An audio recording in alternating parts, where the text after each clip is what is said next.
Hello and welcome to Attention Span Labs. I'm your host, Michael A. DiBaggio. Today it is overcast and rainy, dreary, cold. It is approximately 2 weeks from Halloween. And my camera is broke. Therefore, it's time for more scary stories of the weird, macabre, and uncanny. Thank you for joining me today. As I mentioned, my nice $400 video camera is broken, and I'm not sure why. It was broken pretty much the day after I made the last video, the video on Halloween, which I can only assume is a demonic attack on my technology. And it wasn't banged up or anything. It just we thought it was fixed last weekend when my friend picked it up and saw that the focus cleared, but actually I just tried to use it now, and while the focus is fine, every time you try to record it just freezes. So it'll be a while till I do any kind of the traditional videos that you're more used to. Now, I thought it would be a good time, on the other hand, to do some things that can allow you to focus your attention span without the distraction of videos and moving parts and everything, as I mentioned in yet another previous video, the video on wargame magazines. So a couple years ago, I put out a video where I read a weird fiction tale of John the Balladeer called Vandy Vandy for Halloween. One of my favorite weird tales written by Manly Wade Wellman. And I think reading creepy stories is a good way to spend one's time, especially at this time of year where the weather is starting to get chilly and the sun goes down earlier and earlier and there's less sunshine. At least where I live in Pennsylvania, and right now it's about to get the weather is about to get very dreary and a lack of sun until probably about, honestly, late April, around Easter time, if you're lucky. Now, sometimes, yeah, I mean, you'll get intermittent days of nice, bright sunshine and warm weather, but we actually get very relatively few days of uninterrupted sunshine in the winter. So it is that time of year. It's a couple weeks. Today's the October 14th. It's a few weeks until Halloween.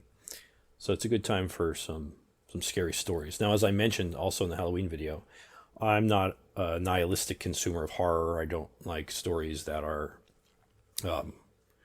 where there's no hope and everybody just cringes and dies in terror of a heart attack, or they're so weak, they're like an H.P. Lovecraft character who gets a bad whiff of something and instantly goes insane. I'm more of an action horror kind of guy, like Aliens and Predator. Like when we fight back, I think that's both more true to reality and more interesting. So if you're looking for the kind of dismal, grim horror stories, you won't find them here, what I'm about to read to you. Because what I'm about to read to you are actually stories that my wife and I wrote.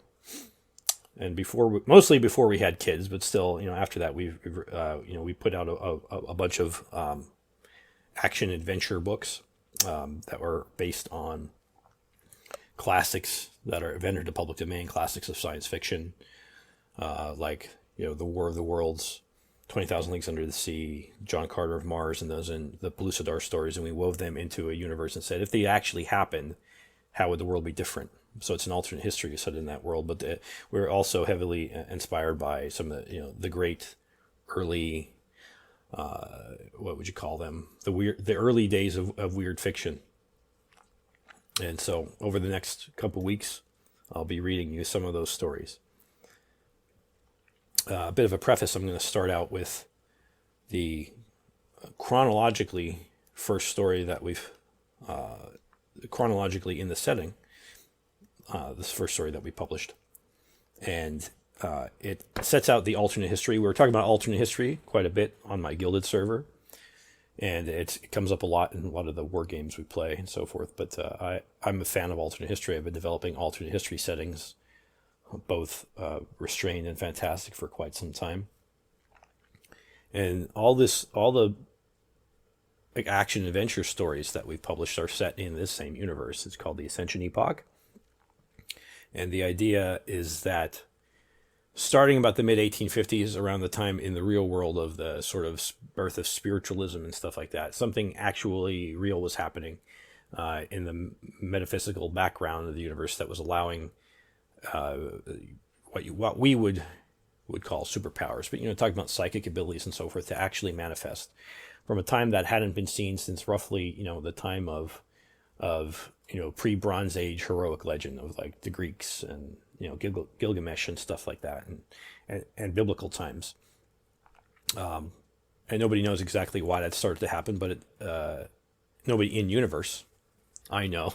I'm the author, and it actually has to do with the name of the setting, the Ascension Epoch, which I'm not going to tell you. Maybe you can figure out as they go along. But one thing that happens very quickly after that in the 1890s, the Martians invade, as in the War of the Worlds by H.G. Wells, and we take that, we say, if the Martian invasion happened, and if it didn't happen quite exactly, they actually had to fight for such a long time. The Martians weren't quickly overwhelmed in the span of like a month from disease. They are, affected by it, but there's a real struggle with it. And one of like these early heroic legends, these early superheroes of the Victorian era and so forth, have to fight it out with them in this post-apocalyptic world, and what happens. So we have some books set way back then, and we have some books set in like the quote-unquote present day, where civilization has recovered, but it's very different. So that's the preface of these stories. And first one I'm going to read to you, as I said, is chronologically the first that we've published, I believe.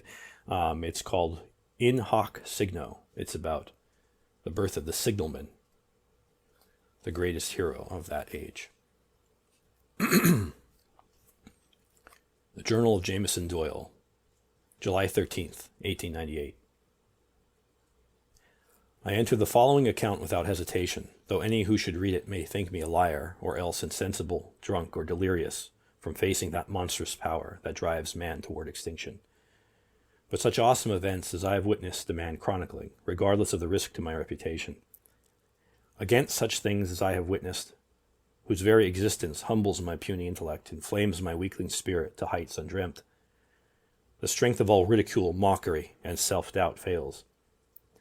If I lie or exaggerate, then the devil take me, for I cannot conceive of a sin more wicked than to besmirch this miracle with a patina of falsehood.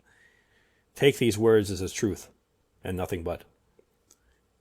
It began yesterday, the 12th, when I was roused by Jack MacDonald, the inspector of track of the Severn Valley line, and an old family acquaintance who had worked with my father. I had not seen him for more than a decade, and yet I recognized the same alert face and confident bearing I remembered as a youth. He reported that he had come from speaking to Mr. Palfrey, and had obtained his permission, if I were willing, to take me to Arley. That beleaguered rail line had fallen under his responsibility, and he was in dire need of men to replace those lost either to enemy action or cowardice, and he explained how very important it was to maintain the service with so many fleeing from the enemy's onslaught in the north. I assented immediately, though I was, I am ashamed to admit, sorely tempted to abandon my duties and flee for some safe harbor, presuming such a place now exists on this embattled earth. I was inspired by the courage and nobility of this stalwart gentleman, still putting the lives of others above his own, even in this grim predicament, and I told him so.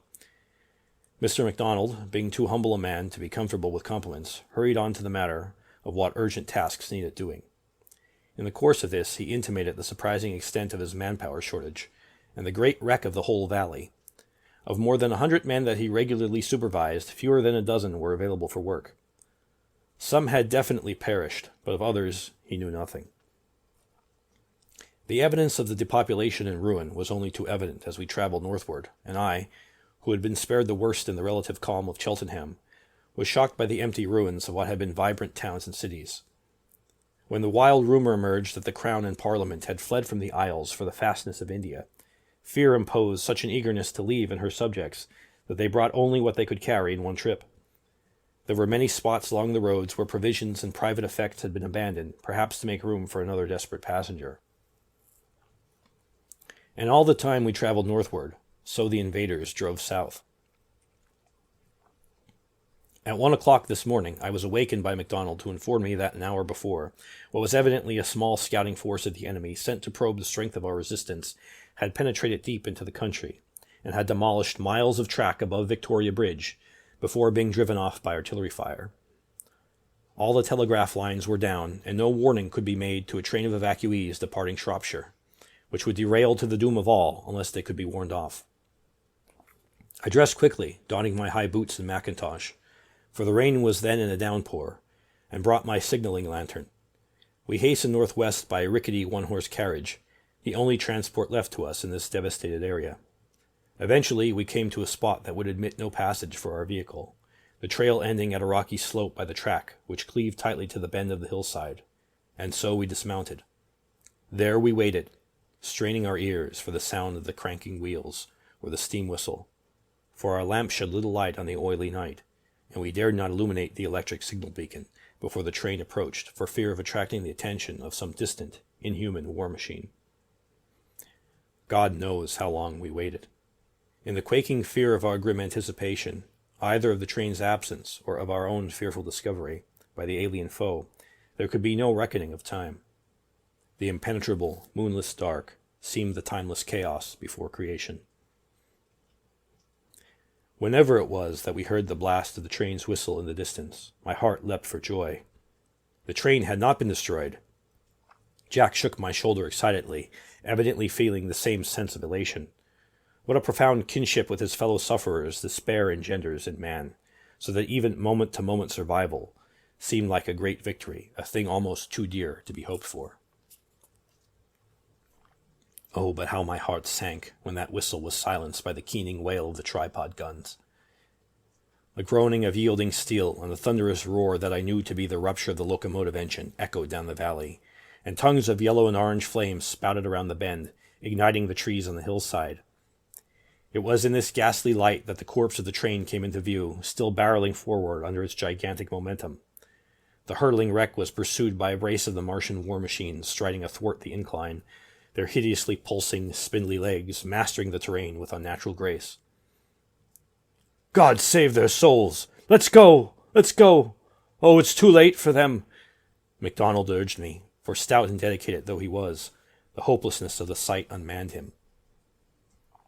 But I could not heed his words. It was as if my body was petrified, and I had no choice but to watch the slaughter unfold. I was beyond the reach of fear or rage. It was the sheer spectacle of the thing that held me, mute and transfixed, mesmerized by the dance of the firelight, the wall of heat, and the cacophony of death. What is that? I pointed to a new source of illumination on the hillside, a roiling ball of blue-green light hovering above the flaming train. It seemed to be darting fire at the tripods, and the machines alternated their volleys between it and the slowing locomotive. The bursts were as bright as lightning, shifting the rainy night into daytime brightness with every crackling burst. The tripod on the left groaned and collapsed under this attack, its legs sheared off at the pivot as its pilot housing released great gouts of fire. The machine on the right seemed to be mortally wounded too, spewing copious amounts of smoke. Belatedly, I realized that the inky cloud that oozed out was not smoke, but the lethal chemical these machines belch out to inflict the widest possible havoc on the concentrated masses of helpless city dwellers. I knew, somehow, that this was an act of desperation. The combatants continued their duel until a swarm of buzzing, explosive bomblets burst from the remaining tripod and overwhelmed the fighting nimbus. It crashed to earth well in front of the train, smashing the timber and rails of the track until it tumbled down the embankment. The blue-green light faded, and the embers of the burning forest were hid by the veil of the black smoke. "Good God, Doyle! Hurry before they get us!" MacDonald warned, but again I did not heed him. As I instead headed toward the carnage, toward the poisonous smoke, I heard him call out, "Where are you going, you damned fool?" I myself wondered what had possessed me. I admit now that it was desperation and hopelessness. I was sorely tired of running, hiding, and waiting for death, and I damned those vicious creatures to do their worst. I was enlivened by the fight that intrepid phantasm had given them, whoever it was, for at the time I thought it was a man, some scientific Promethean with the ingenuity and boldness to harness electricity into a weapon great enough to put fear into these unstoppable foes. It had reminded me that I had a duty to carry out, and carried out I should, even though it meant my death. I resolved to see to the safety of any survivors, God willing, starting with that valiant Icarus. I, too, had electricity at my command, as I soon remembered, and lifting it above my head, I ignited the electric signal beacon to give light to my steps and, in a feeble way, to challenge the Martians. How vain! How foolish! And yet this futile gesture gave me inspiration and courage. I followed the trail of the crash several yards down the hillside, grimly eyeing the viscous folds of the approaching cloud at the margins of my lantern as I descended. The trail of destruction ended abruptly, and it seemed that there was nothing left of the wondrous flying machine and its pilot. But then I heard a voice call out. No, not in my ears, but between them. It was like a thought out loud. How else shall I describe it? "Hasten to me," it commanded, and I obeyed, somehow able to track this silent voice to its source. In a pit gouged into the earth amid the scorched and smoldering leaves reposed a being not easily viewed and less easily described. It was neither man nor machine, as I had suspected. Its form exceeded by far the alienness of the scrambling spiderish bodies of the invaders, or of anything else that might conceivably arise in the wildest diversity of the natural world. This last observation I formed quite apart from rational evaluation. It was a truth comprehensible only to that exalted part of man's mind not made of the rude stuff of dust and ash, but that divine organ that perceives all things in perfect clarity, and this knowledge is as terrible and majestic as the thing before which I now cowered. It seemed at first a pattern of light, like the illusion one sees on the back of his eyelids after the flashbulb, only it was not disordered, but a regular, discrete pattern, like an unfathomably complex snowflake. Nor was it monochrome, but a riot of colors, especially warm shades of amber and crimson, with splinters of the stark blue of electric arcs. As I stared at this wonder, my whole attention and thought seemed to be drawn into it, and with this new focus I began to discern a form more definitely animate and more terrible. Its torso was gigantic and powerfully thewed, like a colossus carved from granite, though its configuration and musculature could hardly be less human. Its smooth hide glittered with the motion of hundreds of dilating, many-hued irises, each encircling a golden pupil. 6 corded arms radiated from its center, branching and rebranching until they covered a span 3 or 4 times as wide as its height, stretching a taut, gossamer membrane, burnt and punctured from the battle between them. It had no legs, and indeed the bottom half of this giant figure seemed to have been sheared off, undoubtedly by the enemy heat rays, at an acute angle delineated by charred lines from which seeped a glistening amber ichor. The head, most startlingly, had 3 faces, one human, one leonine, and one with the pointed beak and broad eyes of a bird of prey. It was not connected to the thing's body as it should have been, but instead floated inches above, rotating its faces as it addressed me in soundless words. "Fear not, I am Eldil. I have come for your strengthening, not your chastisement," the entity declared, its tone surpassingly and incongruously mild against its fearsome aspect. At the creature's command, the animal fear that threatened to unman me burned away, replaced with a wonder that could only be born of supernal grandeur. The human head, with drooping eyes, enjoined me to bless him. With tremulous hands I made the sign of the cross and recited a hushed and hurried prayer. "Heavenly Father, shed your grace and mercy upon us and shield this soul in the hour of peril."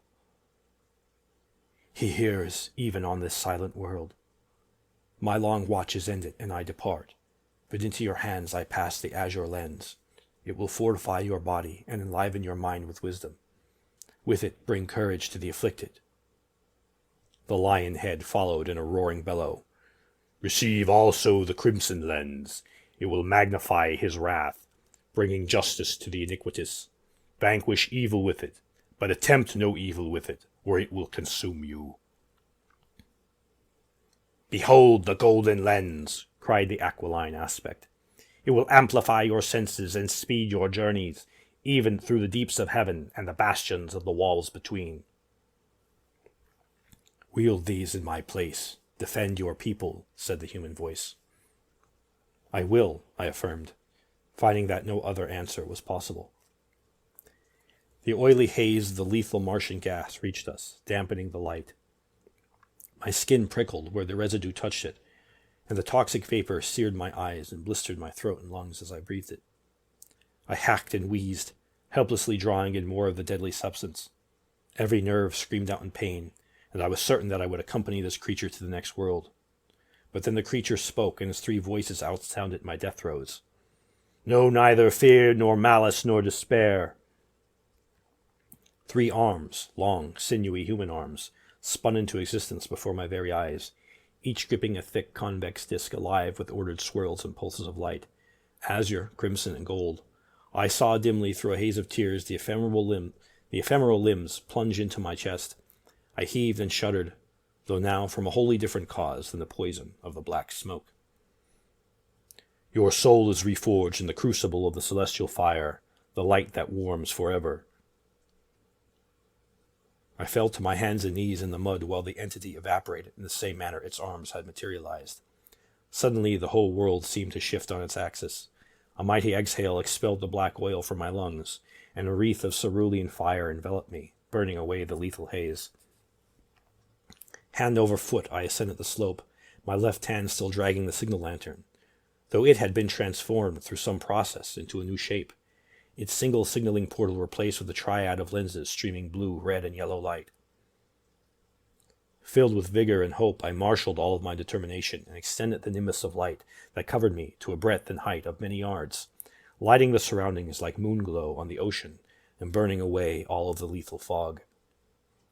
I saw that the alien war machine noticed me, for its turreted head rotated its face toward me. The panels of its heat projector opened like a leering eye, gigantic and astonished. Its deadly gaze lingered on me as I strode toward it. At last its panels glowed brilliantly, and it discharged its incinerating beam. I cannot articulate why I did not think to dodge its fire or seek cover in the ditch. I just know that I had no fear of the weapon, and that I was so bent on its destruction that I did not want to delay my onset, even for a second. My confidence was not misplaced, for its attack washed over the blue nimbus, but did not touch me. There was nothing left for me to do. I resolved upon its destruction, and the enemy was destroyed. How can I explain this inexplicable thing? All of the indignation, the righteous rage provoked from the loss of all that these beasts had destroyed, and all that they aimed to destroy, boiled out of the lantern in scarlet fury, and the tripod was no more. I did not marvel as the death machine tumbled to the ground, but instead began searching for survivors in the wreckage of the train. I tore through the great hunks of metal many times my weight to reach at bodies, many burnt, all of them lifeless. I walked upon the very air, ascending high and looking with eyes sharper than the keenest hawk, but there were no survivors, nor any trace of Jack MacDonald. As he has not yet returned to his home, I can only hope and pray that he made good his escape. Although I am mentally exhausted, my body is filled with an incredible stamina that will admit no rest. I can feel the azure lens burning inside me, urging me to the completion of my task, which is simply this: to repulse the invaders and liberate this good world. And the lens counsels me wisely, just as this peril is not to one man alone, neither is humanity's defense. I will require allies, mighty, stalwart, and brilliant men, empowered perhaps even as I am. The lens knows where to find them. God willing, our victory is at hand.